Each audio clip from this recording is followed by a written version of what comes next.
Assalamualaikum warahmatullahi wabarakatuh. Perkenalkan, nama saya Nina Sadi Asifa. Saya akan menjalankan tugas remed saya di bab 14 dan 15 bab obat kardiovaskuler. Untuk yang pertama itu ada obat diuretik.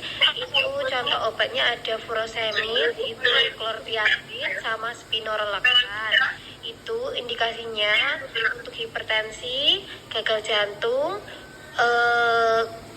edema paru, dan sirosis hati. Untuk dosisnya itu furosemid itu 20 sampai 80 mg.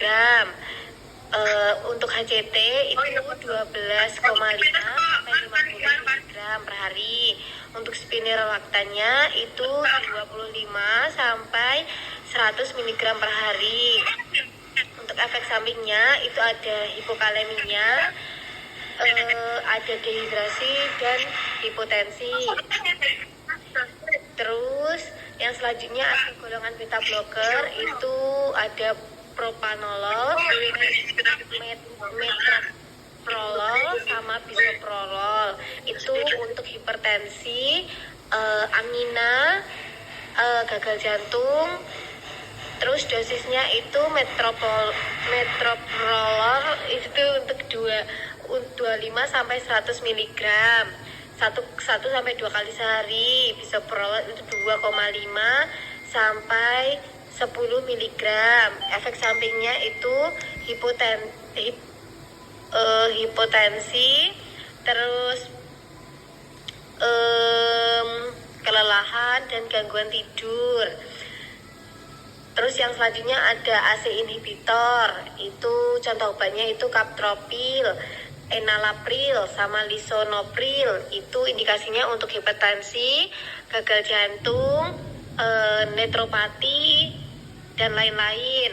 Untuk dosisnya captopril itu 12,5 sampai 50 mg 2 kali sehari. Enalapril itu 5 sampai 20 mg 1 sampai 2 kali sehari. Terus efek sampingnya itu bisa batuk kering, terus hipotensi, hiperkalemia sama angiodema. Itu interaksi obatnya hindari dengan kalium tinggi,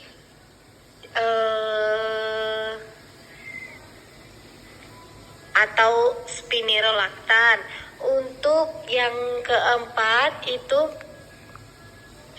kalsium kanal blocker atau CCB. Itu contoh obatnya ada amlodipin, verapamil sama diltiazem. Itu indikasi obatnya hipertensi, angina, aritma supraventrikular. Itu dosisnya amlodipin itu 5 sampai 10 mg per hari. Untuk verapamil itu 80 sampai 120 mg 3 kali sehari. Itu untuk efek sampingnya itu edema, sakit kepala, konstipasi sama hipertensi. Itu interaksi obatnya tidak boleh dikombinasi dengan beta blocker tertentu. Untuk selanjutnya itu ada nitrat itu contohnya isosorbit dinitrat.